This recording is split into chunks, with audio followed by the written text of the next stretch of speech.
አለይኩም እሰማለሁ። ወአለይኩም ሰላም። አረ መጀመሪያ እንደገባሽ በጣም ነበር የሚጮኸው ውዴ። ውዬ እንዴት ነሽ? ደህና ነኝ እናቴ። ስልኬ እያስተጋባ ነበር። ሙይት አድርጌ ፈታው እንትና ለቀቀው። ኦኬ ዋን ሰከንድ። ሁላችሁንም ሰላም ብያለሁ። እና እኔ እዚህ ኢማራት ላይ አጠራርጌ ኢማራት ላይ ላላችሁ ሰዎች አረ አንድ ሰከንድ ማሪ፣ አንድ ሰከንድ ጠብቂ። እሺ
እሺ ይቅርታ፣ አሁን እንቀጥል።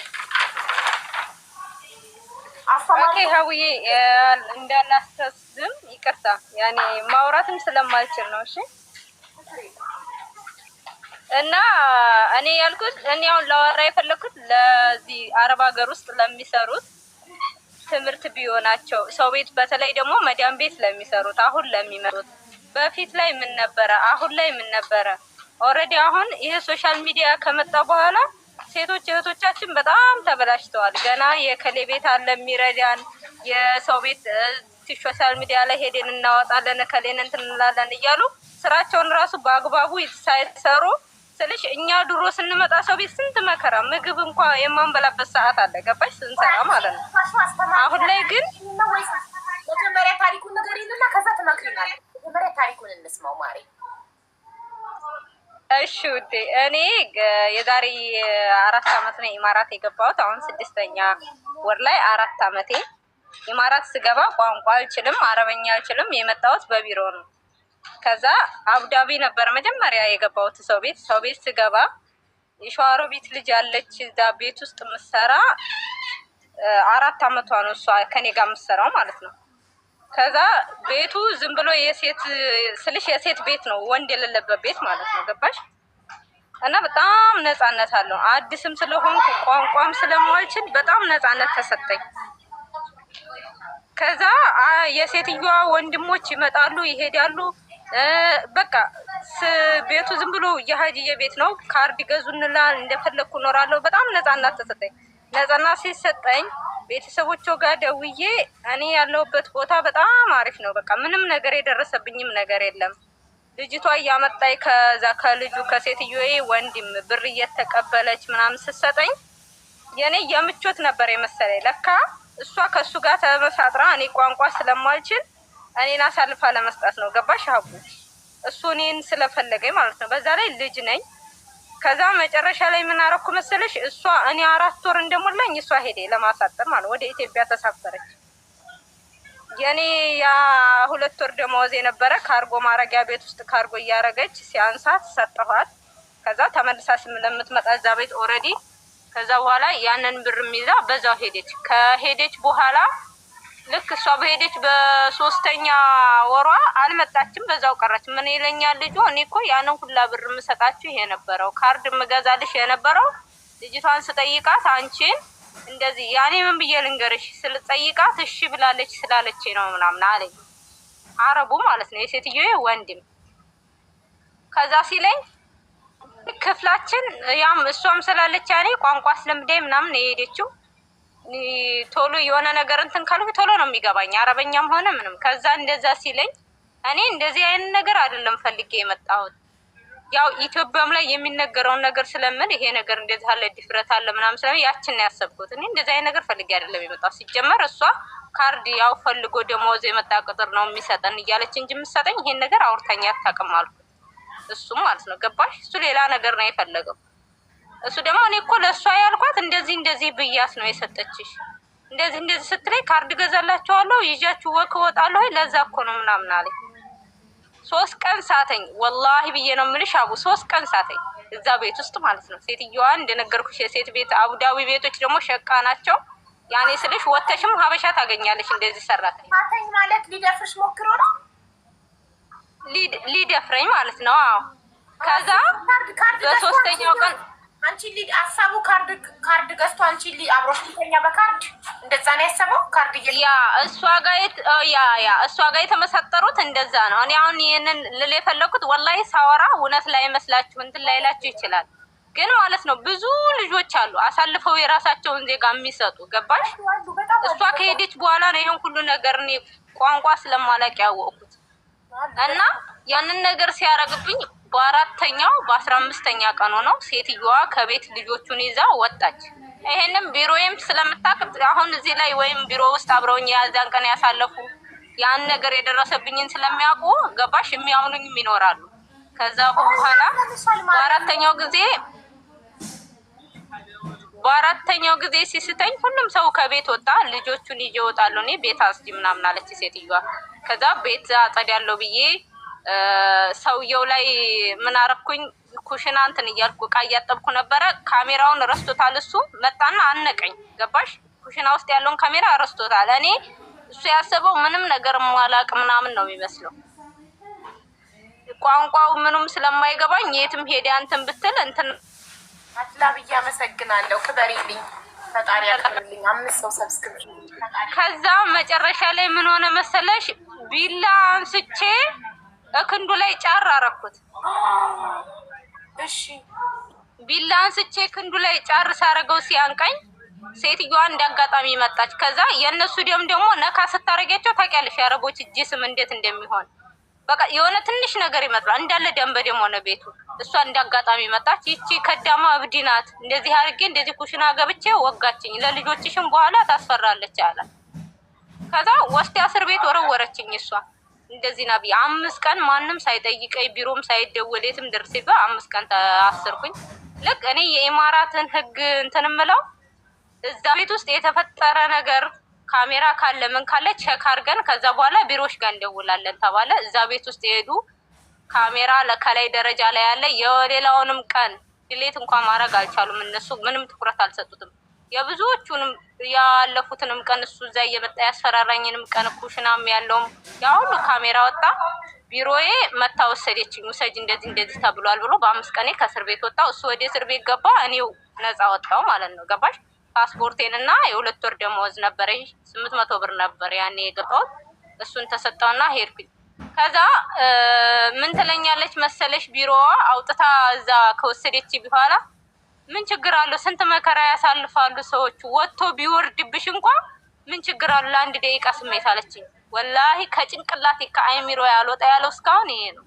ወጥቶ ቢወርድብሽ ምን ችግር አለው ለአንድ ደቂቃ ስሜት እንደዚህ የሰው ስምም የሰው ቤትም ተምታጠፊ። እኔም ሴትዮዋ አሁን መጣ ብሬ መልሽ ነው የምትለኝ አለችኝ። ያምር ብዙ ጨካኝ ሀበሾች ቢሮዎች አሉ። ከዛ ሀቡዬ እንደዛ ስትለኝ እኔ በቃ ምንም አንቀጠቀጠኝ። እዛ ቢሮ ራሱ ለመሄድ እንትን አለኝ በጫማ በቃ ልጆቹን በጫማ ትመታለች ምናምን ያን ሁሉ ስቃይ ያሳለፍኩና አገሬ እገባለሁ። ትኬት አሁን ይሄ 1600 ድርሃም አለ የ2 ወር ደመወዜ። ይሄንን ይዤ አገሬ እገባለሁ ለቦታ እንትን ካላልሽ። ስለዚህ እንደዚህ አይነት ነገር እስቲል 4 አመት ድረስ እስካሁን ጭንቅላቴ ውስጥ ነው የሚያቃጭለው ገባሽ። እኔ ግን ለማንም ወጥቼም አልተናገርኩም። ይሄን የምናገረው ያኔ ስልሽ ካሳለፍኩት አንጠር አሁን ስላል ያለሁበት አስተማሪ ቢሆናቸው። ከዛ ፈጣሪ ሲረዳኝ ከዛ ቢሮ 8 ቀን እንደተቀመጥኩ ወይኔ ቤት ገባሁ። ፉጅራ ሸክ ቤት ነው። ፉጅራ በጣም ገጠር ነው። ያው ፉጅራ ነው የሚያውቀው ያውቀዋል። ከዛ በኋላ ፉጅራ ከገባሁ በኋላ በጣም ልጆች ናቸው። የሸክ ቤት ነው። ህፃን ነው። ህፃናት ገባሽ 6 ወሩ አምጥታ ሴትዮዋ ሰጠች። ሚተኛውን ጋ ነው በቃ ምግብ የምሰጠው እኔ ነኝ ለልጆቹ። ልብስ ትምህርት ቤት ሲሄዱ የምተኩሰው እኔ ነኝ። ለነዛ ለ7 ልጆች ማለት ነው። የእነሱን የትምህርት ቤት ልብስ ተጎዳው በጣም። ግን እዛ ቢሮም ደግሞ መመለስም አልፈልግም። ግን ደግሞ ራሴንም ከዚህ አውጥቼ ምንም አጥቼ አይደለም የመጣሁት ከሀገሬ። ግን ያኔ ስልሽ እዛ ሀገር ላይ ሆነ የተሻለ ነገር ራሴን አወጣለሁ ብዬ ነው ወደዚህ የተሰደድኩት ማለት ነው። ከዛ በኋላ ያነዛ ልጆች ስንከባከብ አንዷ ከትምህርት ቤት ስትመጣ የአንዷ ልብስ ይቀርብኛል፣ የአንዷን ትንስል የአንዷ ልብስ እንትን ይልብኛል። እንደዛ እያልኩኝ 3 አመት ተቀመጥኩ እዛ ቤት ውስጥ። ከዛ እዛ ቤት ውስጥ 3 አመት ስቀመጥ ይሄን ሁላ እንቅልፍ እንኳን ታውቂያለሽ፣ ያው የአረብ ልጅ የሚይዝ ያውቀዋል። እንቅልፍ የምተኛበት ሰዓት እንደው በቀን 3 ሰዓት ቢሆን ማለት ነው። ገባሽ? ልጆቹ አንዷን አስተኝቼ እንትን ስል የአንደኛው ሰዓት ይደርሳል። አንዷን አስተኝቼ ብድግ ስል ደግሞ የአንደኛው ልብስ ይቀርብኛል። በጣም ስቃይ መከራ ነበረ። ግን ያንን ሁሉ ደግሞ ያረኩት አንደኛ አረቦች ምን እንትን ይላሉ መሰለሽ፣ ከሰው ቤት ውስጥ ስትሰሩ ክብር ይፈልጋሉ። ምንም አትስሩላቸው፣ ይሄን አርጊ ብለውሽ ኢንሻአላህ ካልሻቸው ካላስ ምንም እንትን አይልሽም። ገባሽ? አሁን አረብ ነይ የሆነች መዳም መታ ምንም ባሰሪላት እንኳን ኢንሻአላህ ብታያት ወላሂ ምንም እንትን አትልም፣ ብርድ ነው የምትል መልስ። እነሱ ጋር መመላለስና እንትን ማለት ነው መጥፎ። ገባሽ? እነሱ ጋር ማለት ነው። ሴትዮዋ እያቃተኝ እንኳን ስራዬን እንኳን እያቃተኝ እንኳን ሳልሰራ ስቀር እንኳን እንደዚህ አርጊ ስትለኝ ኢንሻአላህ ማማላት አለው።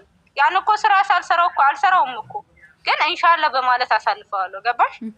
እየከበደኝ እያቃተኝ እንኳን እሷ ጋር ገባሽ? አሁን ስራ ከበደኝ እንደዚህ አለኝ እንደዚህ ሆንኩ ብላት አታዝንልኝም። መልሳ ወደ ቢሮ ወደዛው ስቃይ ነው የምገባው። ግን የሆነ ነገር ስትለኝ ግን እኔ ኢንሻአላህ እላታለሁ። ያንን ሰዓት አሳልፌ የቻልኩትን ስራ እሰራለሁ። ነገም ለምን አልተሰራም ስትለኝ ኢንሻአላህ እሰራዋለሁ እላታለሁ።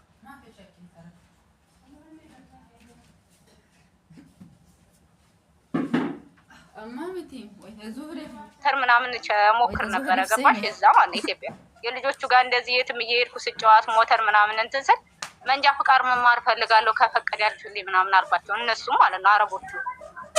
ከዛ ብሩ በጣም ውድ ነው ሰውየው የከፈለግሽ ስልሽ እነሱ ስራ እንኳን መጥፎ ሆኖ ሰዎቹ በጣም እንትን ሆነው ምን አረኩ መሰለሽ፣ እነሱም በራሴ እንትን ኢንሻአላህ እያልኩኝ እየተጎዳሁኝ ራሴን እንደ ጥሩ አድርጌ ኖርኩኝ። ምክንያቱም እኔ የሆነ ነገር ለማገኘት ነው የመጣሁት እዚህ ሀገር ላይ። ሶሻል ሚዲያ ላይ ወጥቼ እንደዚህ ኮን ያለው ብል እግር አለኝ እጅ አለኝ ጤና አለኝ ምንም አላገኝም። እከሌ እንደዚህ ከኔ ልጅ እንደዚህ ኮናለኝ ነው እንጂ የምባለው ምንም ነገር አላገኝም። እንደዚህ ካረጋለሁ ምናምን ስላቸው ሰውየው ኦኬ ብሩ ይበዛብሻል ግን ፍቃድ እንሰጥሻለን አሉ። ችግር የለውም እናንተ ፍቃድ ከሰጣችሁኝ እኔ ሄጄ እማራለሁ፣ ለብሩ ችግር የለውም አልኩ። እዛው ኮንትራት ቤት ሆኜ መንጃ ፍቃድ ተማርኩኝ። እዛው እየሰራው ማለት ነው። ለምንድነው መንጃ ፍቃድ የተማርኩት? መንጃ ፍቃድ ስማራው ስቃይ ያለው እንደ ስቃይ ያለው ሀውዬ እነዛን 7 ልጅ የአረብ ልጅ አንዱ ልጅ ያስቸግራል። እነሱም ደግሞ ከ13 አመት በታች ናቸው 7ቱም ልጆች። እኔ የሚይዘው ለብቻ 3 አመቱ ነው። ያው እኔ ስገባ የ6 ወር ልጅ ነበረ። አሁን እኔ 3 አመት ሲሆነ 3 አመት ከ6 ወር ሆነው። ከዛ እንደዛ እያረኩኝ ያንን ህፃኑን የመጫወቻ የህፃናቶች ሟላ ህፃናት አለ አይደለ? እዛ ውስጥ ያለውኝ እሱን የልጆቹ ትምህርት እስከሚደርስ ድረስ ሄጄ እማራለሁ። እነዛን አንዱን ከራሴ ተምሬ መጥቼ በሳምንት 3 ቀን ነው የምማረው መንጃ ፍቃድ። ራሴ ተምሬ መጥቼ ደግሞ እነዛን ልጆች ሄጄ አመጣለሁ። እንቅልፍ ሰዓቴ አለቀ በቃ። ከዛ መጨረሻ ላይ ልክ 2023 12ኛው ወር ላይ ጨረስኩ መንጃ ፍቃዴንም። 2023 12ኛው ወር ላይ ሲጨርስ 2024 እንደገባ 3ኛው ወር ላይ ታመምኩኝ። ገባሽ? በጣም ተጎድቻለሁ። ቴንሽንም ሆንኩኝ፣ ታመምኩ፣ ወደቅኩ። በቃ ለ6 ወር ያክል ሐኪም ቤት ቁጥር አስገብቶ ሰውየው አሳከመኝ። ከዛ 6 ወር ያክል በቃ እዛው ሐኪም ቤት ውስጥ ነኝ። ምንም እንትን አላለም። ገባሽ? አላውቅም ራሴ። ከዛ እንትኑ ሲያልቅ ልክ የሐኪም ቤቱ ምናምን ሲያልቅ ካንሰሌሽን ሰጥሻለሁ፣ የፈለግሽበት ሀገር ሄደሽ የፈለግሽበት ቦታ ሄደሽ ውጭና ስሪ፣ ቤት ውስጥ ካላስ ምንም እንትን አትይም አለኝ። እሺ አልኩና ከዛ ካንሰሌሽንን ተቀበልኩኝ፣ ወጣሁኝ። ወጥቼ ደግሞ የስልሽ አሁን ሶሻል ሚዲያ ላይ ሰውም አላወራም፣ ከዛ ከሰው ጋር አልቀላቀልም፣ ጓደኛም የለኝም፣ ከማንም ጋር አላወራም። ውሸት ለምትውሉ እኔ ከፈለጋችሁ መንጃ ፈቃዴን አውጥቼ አሳያችኋለሁ። ገባችኋል? እኔ ማንም ሰው ሀገር ላይ መጥቶ ደልቶት ወይም እንትን ብሎት ነው። እኔ ዛሬ ጧት የሰማሁትን ነገር ትምህርት ቢሆን ብዬ ነው። ብዙ ልጆች አሉ ሰው ሀገር መጥተው እንትን ለሚትሉ። ከዛ አቡዬ ታመው ልክ እንደዳንኩኝ ወይ ያመነ ይመንሽ ያላመነ አይመንሽ። ለምን ለኮመንት መልስ ትሰጫለሽ? ለምን የፈለገ ይመን ይጠቀምበት። አንቺ ከአንቺ ምክር እዚህ አንድ ሰው ሊጠቀም ይችላል። አንድ ሰው ይጠቀምበት። ምን አገባሽና ነው መንጃ ፈቃድ እናሳያቸዋለሁ ምናምን። ለምን ታሳያለሽ? ያመነኝ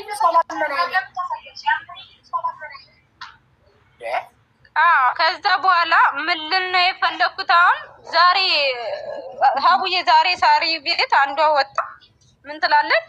ጤነኛ እግር እጅ አላት ምን ሶሻል ሚዲያ ላይ ምንድነው ያደረጉት? ፋሽን ነው ያደረጉት። ምን አደረጉት? ፋሽን ልመና። ማንም ሰው ክፉን ሳያልፍ ወደ ጥሩ ነገር አይደርስም። ማንም ሰው ቤት ከሀገራችን ወጥተ መዲያም ክፉ ብትሆን እንኳ ራሳችን ጥሩ አድርገን ራሳችንን ካላሳደግን ማንም እንትን አይለንም። ገባሽ? አሁን አልሐምዱሊላህ የራሴን ቪዛ ይዤ የራሴን መንጃ ፈቃድ ይዤ ኢንሻአላህ ደግሞ ሱቅ ላይ እየሰራው ነው። መንጃ ፈቃዴንም ይዤ ቪዛዬንም ይዤ በራሴ እየሰራው ነው። አልሐምዱሊላህ ያለውበት ነገር ጥሩ ነው። ገባሽ? ያችን መጥፎ ነገር በስነ ስርዓት ባላሳልፋት ኖሮ እንደዛ ወይ እንደዚህ አርጉልኝ ብዬ ወጥቼ እጄ ብሆን እስካሁን መውደቂያ የት ነበረ? ምንም ነገር ሳይኖረኝ ወይ ሀገሬ ይገባለሁ ምንም ነገር እንትን እላለሁ።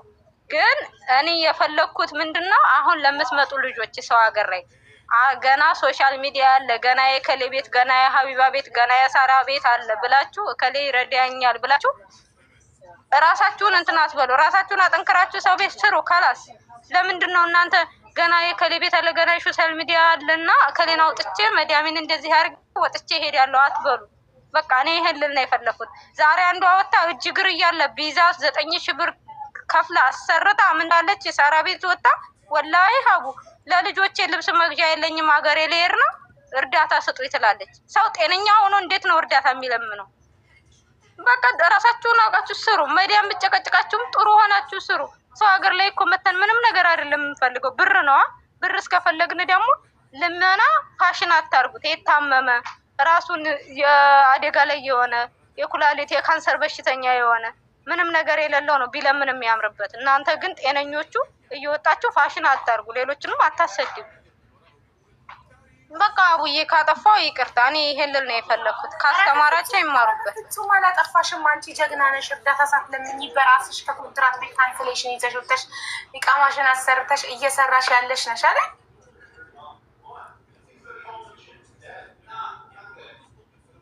አሁንም የምሰራው እዚህ ሱቅ ላይ ነው የምሰራው። አይሰራው አጅማን ማለት ነው። አበያ ቤት ተቀጥረሽ ነው? የራስሽ ነው? አዎ ተቀጥሬ ነው። ኖ 1800 ብር ተቀጥሬ ነው። ጎበዝ በርቺ። ይሄው ይታያል። አይታይም፣ ነጭ ነው።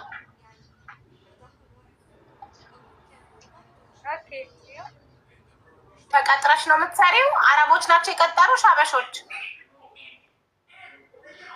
ኔትወርክ አስትሮ ነው። አበሾች አይደለም። የእንትን ነው ኧረ ቁጥር አታሳይ፣ ይዘጋብኛል። ቁጥር አታሳይ እሺ እናቴ። ቁጥር አሳየው እንዴ? እንትን ላይ የተጻፈውን ቁጥር አሳይተሽ ነበር። እንዳታሳይ ቁጥር ደግመሽ። ጎበዝ በርቺ፣ ጎበዝ ጀግና። ችግሩን የተቋቋመ ዛሬ ላይ መልካም ችግሩን የተቋቋመ ዛሬ ላይ መልካም። ኧረ ደግማ ቁጥር ታሳይብኛለች። እቺ ልጅ ልታዘጋብኝ ነው። ችግሩን የተቋቋመ ሰው ዛሬ መልካም ነገር ላይ ይደርሳል እና ያንን ክፉ ቀን የደረሰብሽን ሁሉ በመቋቋምሽ ዛሬ ላይ ደርሰሻል። ጎበዝ በርቺ ጀግና።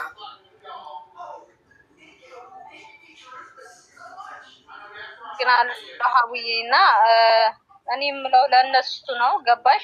ፋሽን አታርጉት። ስንት የተቸገረ ስንት በራሱ የማይቆም አለ። መዳማችሁ እንኳ ብትበድላቸው ኢንሻአላህ እያላችሁ ካላችኋቸው ምን አይሉም እነሱ። ወላሂ እኔ ክፉንም ደጉንም ክፉንም መዳሞች አይቻቸዋለሁ። በቃ እኔ የምለው እዚህ ነው፣ ሌላ ምንም አይደለም። አታሰድቡን እየወጣችሁ እየለመናችሁ።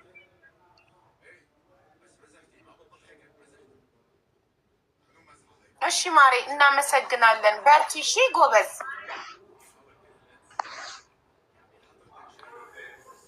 ጠንካራ ናት በእውነት። እንደዚህ አይነት ጠንካራ ሰዎች ያስደስቱኛል። ጥርሳቸውን ነክሰው ችግራቸውን አሳልፈው ሰክሰሳቸውን የሚያሳዩ ሰዎች፣ ስኬታቸውን የሚያሳዩ ሰዎች ችግራቸውን ዋጥ አድርገው ጥርሳቸውን ንክስ አድርገው አሳልፈውት ተወጣውት ከዛ ስኬታቸውን የሚያሳዩ ሰዎች ለሌላው ትምህርት እንዲሆን እኔ ይህን አሳልፌ ነው እዚህ የደረስኩት የሚሉ ሰዎች በጣም ያስደስቱኛል። በጣም እንደዚህ አይነት ጠንካራ ሴቶች ለብዙ ሰው ምሳሌ ይሆናሉ። እናም ሳይለምኑ በራሳቸው ሚዲያ ላይ ወጥተው ልመና ሳይወጡ በራሳቸው ሰርተው አጠራቅመው ኢቃማቸውን አሰርተው ኩራት ነው፣ ለእነሱ ኩራት ነው። እኔ እኮ ጥሬ ግሬ ለፍቼ እዚህ የደረስኩት ሲል አንድ ሰው ኩራት ነው፣ ለራሱ ደስ ይላል። አቡ መንጃ ፍቃዱ ለልብስ ቤት ነው እንዲ እያሉ ይበሉ። ምን አገባት? የታረቧት ነገ ሰርታ ደሞዛን አጠራቅማ አሮጌ መኪና ደግሞ ለአረብ ሀገር መኪና አሮጌ መኪና እኮ አረብ ሀገር በ10,000 ብር ባልሞላ 10,000 ድርሃም በማይሞላ ብር እኮ መኪና መግዛት ትችላለች። መኪና ብርቅም ድንቅም እኮ አይደለም። ይሁን መንጃ ፍቃድ 10 ምናምን አመቱ መንጃ ፍቃድ 2 ያድሻለሁ። በ5 አመቱ ነው ካታር የሚታደሰው። ኢማራት በገባው በ2 ሳምንቴ ነው መንጃ ፍቃድ የተሰጠኝ። ብርቅም ድንቅም አይደለም መንጃ ፍቃድ። ለምን ትልቅ ነገር ይመስላችኋል? መንጃ ፍቃድ ምንም እኮ እውቀት አይጠይቅም እኮ መኪና ለመንዳት የትምህርት ደረጃ አይጠይቅም። እንደ ጌም ዝም ብላችሁ ተለማምዳችሁ ተፈተናችሁ አልፋችሁ የሚሰጣችሁ ነገር ነው። የአቡዳቢን የመንጃ ፍቃድ 3:30 ደቂቃ አልተፈተንኩም። የካታር መንጃ ፍቃድ ናዩ ከሴት ፖሊስ ጋር ተሰቀል የሆነች 2 ራውንድ አቦት ነዳ። በቃ ሂጂ ጨርሰሻል ተባልኩ። መሴጅ ገባልኝ አልፈሻል መንጃ ፍቃድሽ ምሰጂ ተብሎ። ሲምፕል እኮ ነው። እውቀት የትምህርት ደረጃ አይጠይቅ። መኪና ለማሽከርከር እውቀት አይጠይቅ። ግን እናንተ መንጃ ፍቃድ ተመረጥ ስትል ውሸት ትሏታላችሁ። ዋይ ስናተ ቢግዲል እኮ ማስተርስ አለኝ ዶክትሬት አለኝ እንኳን ለሚያለችው መንጃ ፈቃድ። ማንኛውም መኖሪያ ፈቃድ ያለው ሰው ሄዶ ድራይቪንግ ስኩል ከፍሎ ሊማር የሚችለው ነገር። አስተማሪ ታሪክ አለኝ ወይም የፍቅር ታሪክ አለኝ በሉ እና ለምንድን ነው ስትሮንግ ሴት ስታዩ የሆነ በቃ ህይወቷን አሸንፋ የተሻለ ቦታ ላይ ያለች ሴት በራሷ የምትተማመን ሴት ስታዩ አትኮርኩሙ? ኮርክም ለምንድን ነው ሁሌ የሚያለቅስ ሰው ብቻ የምትወዱት?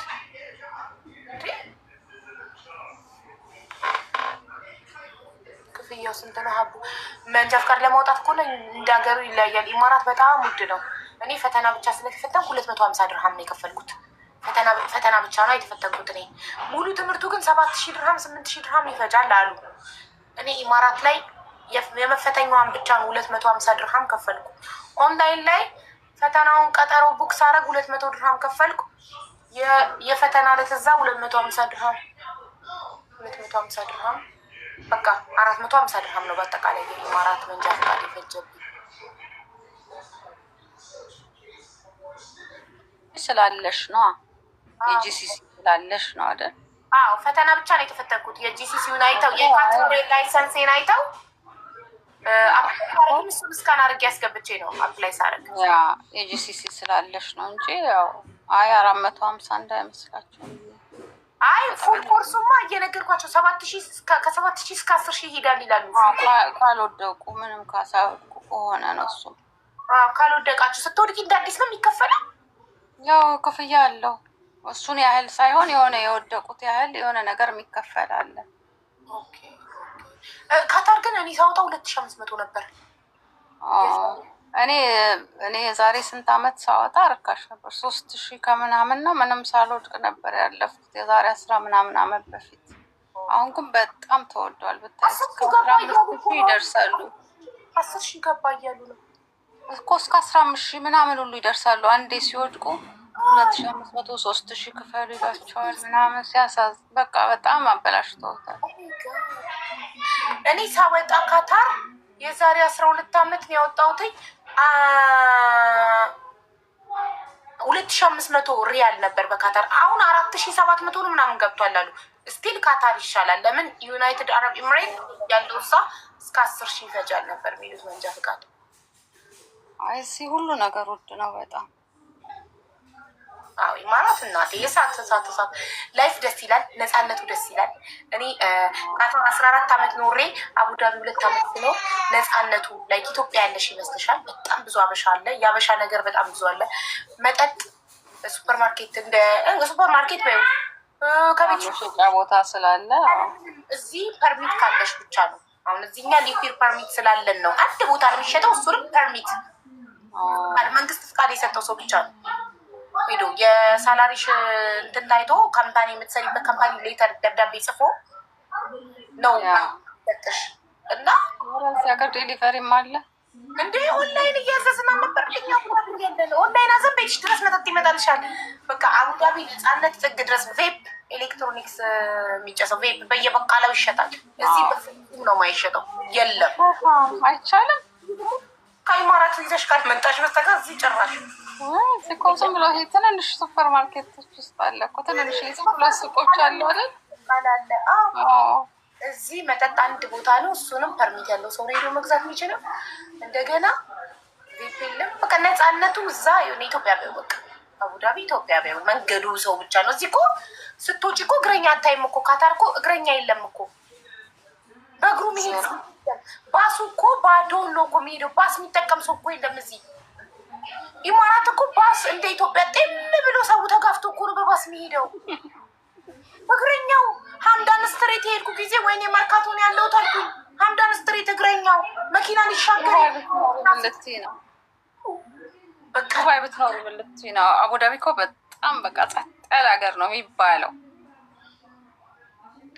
ሀምዳን ስትሬት ማሬ መርካቶ መኪና ለመሻገር ጠቅጠቅ አስፋልት ላይ እኔማ ደንግጬ ቀረጽኩት። የመጀመሪያ ጊዜ ያየሁ ጊዜ ይሄ በቃ ኢትዮጵያ ነው ብዬ መሪ በእግረኛው ብዛቱ ባቡር እንትን ይሄ ባስ የሚጠቀመው ሰው ብዛቱ።